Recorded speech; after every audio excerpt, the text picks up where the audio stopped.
Hello viewers, আসসালামু আলাইকুম। আজকে নতুন আরেকটি ভিডিওতে আপনাদেরকে স্বাগতম। আজকের এই ভিডিওতে দেখাবো কিভাবে আপনারা ফটোশপ ব্যবহার করে খুব সহজেই পাসপোর্ট সাইজের ছবি তৈরি করতে পারবেন। এর জন্য আমরা ফটোশপে চলে আসবো এবং তারপর ওপেনে প্রেস করব। ওপেনে প্রেস করে দেওয়ার পর এখানে আমরা আমাদের ফটোটি নিয়ে নেব। তারপর এই ফটোটিকে আমরা পাসপোর্ট সাইজের ছবির আকারে কেটে নেব। এর জন্য আমরা এখানে ক্রপ টুলে ক্লিক করব, কিন্তু দেখতে পাচ্ছেন এই ছবিটি একটু হেলানো রয়েছে। এর জন্য আমরা এই ছবিটিকে সোজা করে নেব। এর জন্য কন্ট্রোল টি তে প্রেস করব, কিন্তু দেখতে পাচ্ছেন কন্ট্রোল টি তে প্রেস করার পর হচ্ছে না। এর জন্য আমরা এখানে এই লকটিকে আনলক করে নেব, তারপরে কন্ট্রোল টি তে প্রেস করব। তারপর আমরা এখানে উপরে ধরে এটাকে ঠিক করে নেওয়ার চেষ্টা করব। তারপর এখানে টিক চিহ্ন ক্লিক করব। ছবিটি সোজা হয়ে গেছে। তারপর আমরা এখানে ক্রপ আইকনে ক্লিক করব।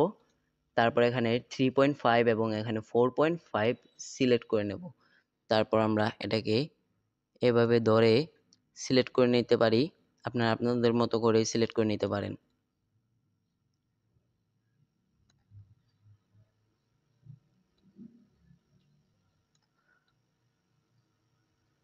ছবি সিলেক্ট করা হয়ে গেলে এখানে উপরে টিক মার্কে প্রেস করব।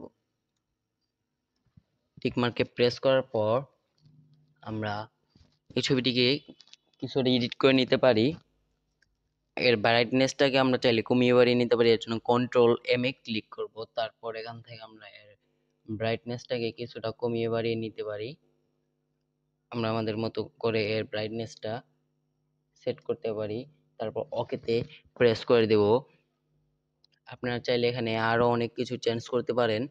তারপর আমরা এই ফটোর ব্যাকগ্রাউন্ড রিমুভ করব। ব্যাকগ্রাউন্ড রিমুভ করার জন্য আমরা প্রথমে এখানে আমরা ফটোটিকে আগে ডিসিলেক্ট করে নেব কন্ট্রোল টি তে প্রেস করে, কারণ আমরা আগে এই ফটোটিকে সিলেক্ট করেছিলাম।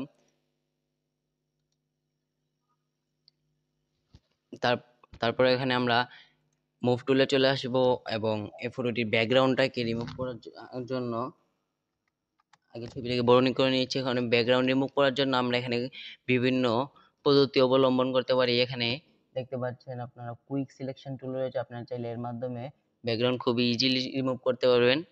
আমি এখানে পলিগনাল লেসো টুল দিয়ে ব্যাকগ্রাউন্ডটাকে রিমুভ করে দেখাচ্ছি। এর জন্য আমরা এখানে চলে আসলাম এবং ছবিটিকে একটু জুম করে নেব। তারপর আমরা এটাকে কাট করে নেব।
আমাদের কাট করে নেওয়া হয়ে গেলে এটাকে এভাবে ঘুরিয়ে উপরে নিয়ে আসবো।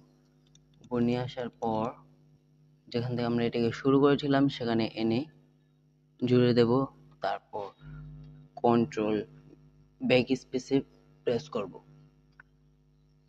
দেখতে পাচ্ছেন এখানে পিছনে ব্যাকগ্রাউন্ড হোয়াইট ছিল বলে এখানে হোয়াইট হয়ে গিয়েছে। আমরা যখন চাইলে এরকে পরিবর্তন করে আবারও কন্ট্রোল ব্যাক স্পেসে ক্লিক করতে পারি। দেখতে পাচ্ছেন এটা ব্যাকগ্রাউন্ডটা নীল হয়ে গিয়েছে। তারপর আমরা এখানে ইন্টারে প্রেস করব অথবা কন্ট্রোল ডিতে প্রেস করে দেব। দেখতে পাচ্ছেন আমাদের ফটোটি কমপ্লিট হয়ে গেছে। এখন আমরা এই ফটোটিকে একটি A4 সাইজের পেজে নিয়ে আসব। এর জন্য কন্ট্রোল এন প্রেস করব। কন্ট্রোল এন প্রেস করার পর এখানে দেখতে পাচ্ছেন A4 সাইজ আপনারা একটি সিলেক্ট করে নেবেন। তারপর এখান থেকে ক্রিয়েটে প্রেস করে দেব। তারপর এখান থেকে আমরা আগে ফটোটিতে চলে যাব। তারপর ফটোটিকে টেনে ধরে নিয়ে আমরা এই পেজে নিয়ে আসব। আমরা এখানে কন্ট্রোল টি প্রেস করে ছবিটাকে কিছুটা ছোট করে নিতে পারি। তারপর এখানে টিক মার্কে প্রেস করে দেব। তারপর এখানে আমরা আলট্রা প্রেস করে ধরে এভাবে টানলে দেখতে পারবেন আমাদের ছবিটা ডাবল হয়ে গিয়েছে। তারপর আবারও যদি টানি দেখতে পাচ্ছেন আমাদের ছবিটা আবারও বেড়ে গিয়েছে। তারপর আমরা এখানে নিচে আরো ছবি সেট করে দেব।